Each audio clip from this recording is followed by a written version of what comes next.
Michael, wonderful to have you on Bondi Innovators. Very nice to be here. So what's your story? Okay, I began life as a journalist. Spent a good decade at the Sydney Morning Herald in politics and sport. Ended up as the sports editor, which was more politics and sport than there were in politics.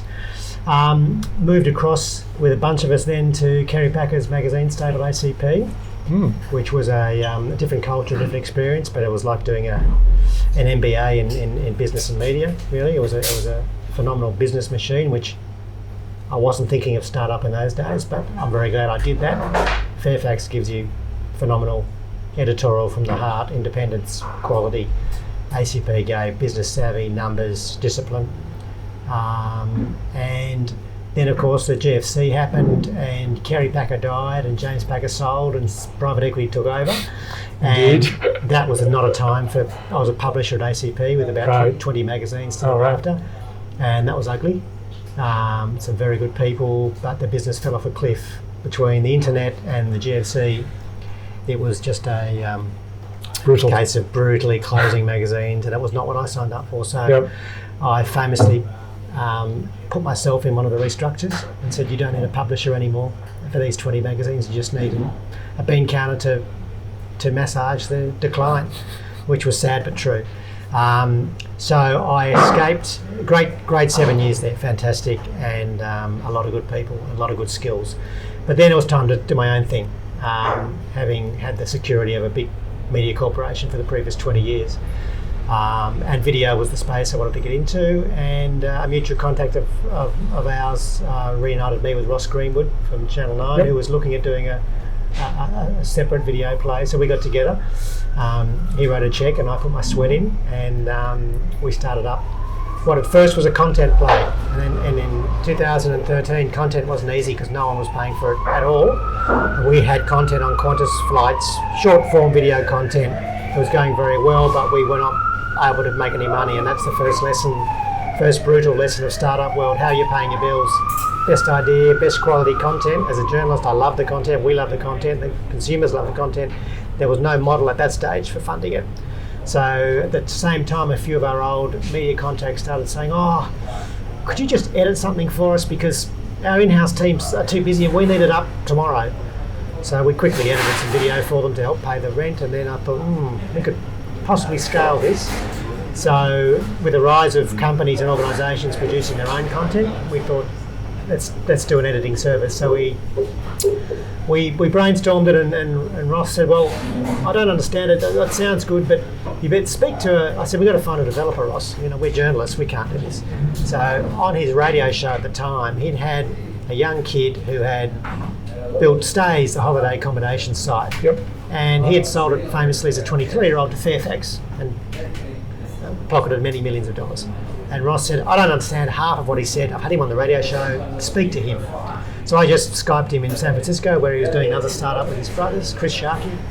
And between talking code and software and cricket, he said in the end, I was after someone to build it back here for us. He said, look, I love it, let me have a play with it, and you can get some people to help you, but I'll come up with something. And what I loved about Stays with what he did was, it was the early days of the internet. It wasn't sexy, but it was pragmatic. Holiday home, geography, calendar, book it, see some photos, done. It did everything in 3 or 4 steps, and transactional, and you got it done. And that's what I loved about it. And he got that very early on, particularly the geography and the SEO. And he built robust. He knew how to build robust software, which again, as a content guy, you can't have your tech failing. It's got to work. And video is big and ugly. It's not easy with tech. So we got on board and we built We Edit Fast. And we had some big media clients and we had some big corporate clients like Westpac and others. And then a couple of years in, we were going well, but it was a bit of a race to the bottom with talent, as it is around the world. The rise of Fiverr, where desperate people would do things for $5. We couldn't compete with that in Bondi, Sydney, Australia, with those rates. We can compete on a quality level. Our work was better because we were more experienced and we never missed a deadline. But if you're a cash-strapped business and you just wanted something done for $5 and someone in another country is willing to do it, why wouldn't you? So at the same time, Westpac were the catalyst. They came to us and said, don't take this the wrong way, we love your editing service and you get us out of a pickle often at overnight or on weekends when we need something done urgently.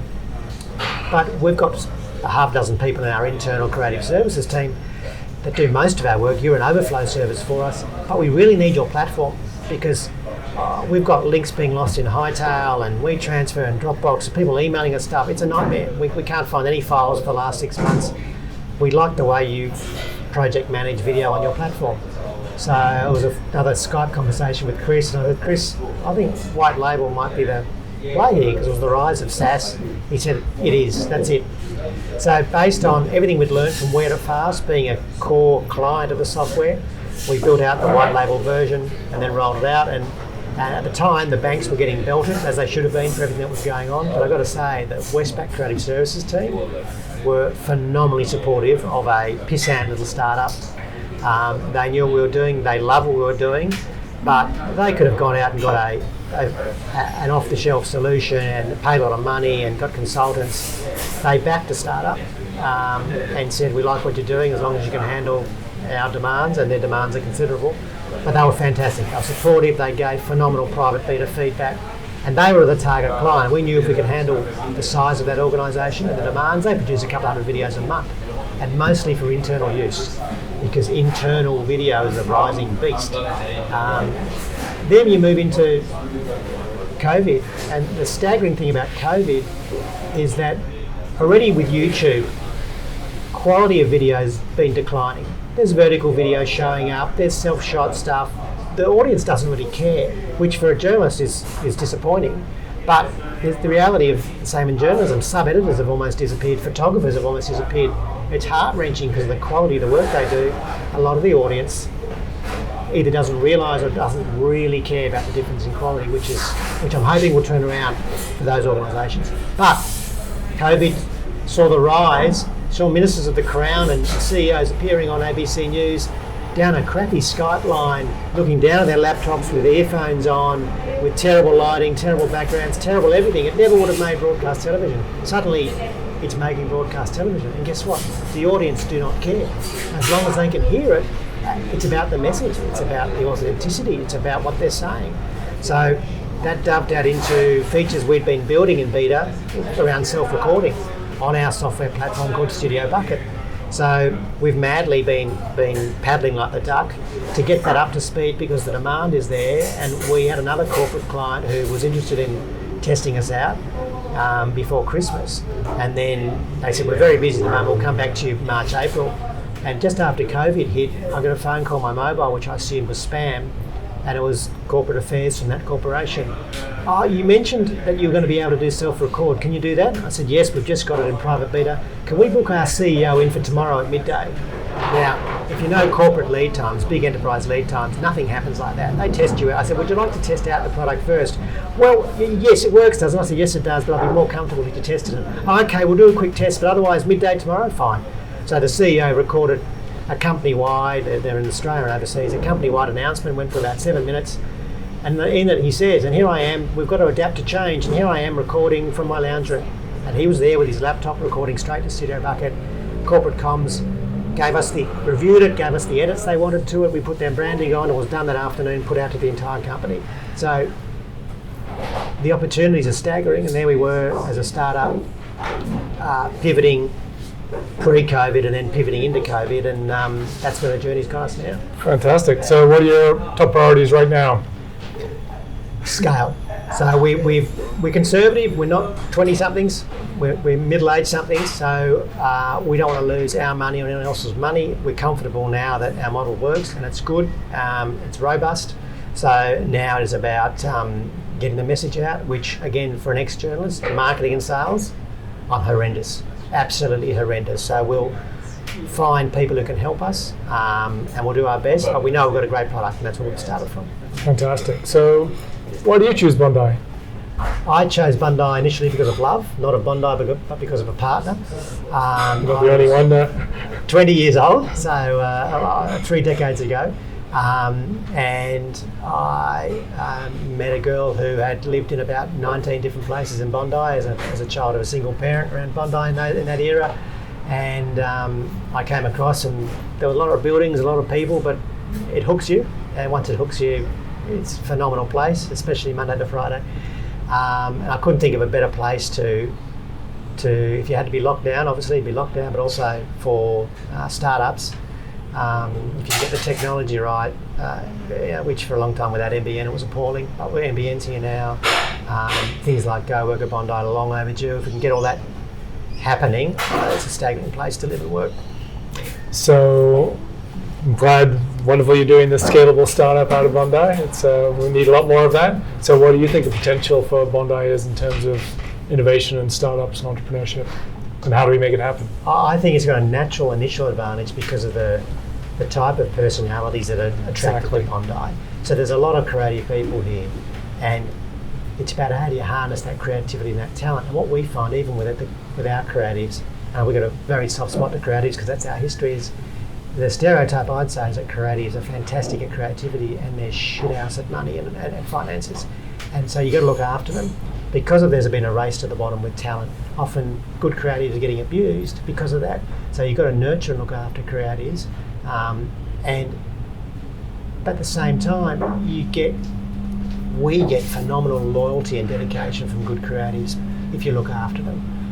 It's a mutual, it's a much nicer way to work and live anyway, because especially if you're in one geo area, you're living and working together, look after each other. Exactly. And COVID's taught us that too. So I think that's tapping into Bondi's creativity, giving it, I'd say, some robustness and some discipline and some structure to say, hey, and with some of our creatives, between Ross and I, we've even helped them with their personal organisation and finances and lives because they've been a nightmare, and so we've tried to work with them and as mates and say, no, if you've got that much on your credit card, your life is lurching from one disaster to another. Let's work on that. So, looking after creatives and getting the best out of it, but also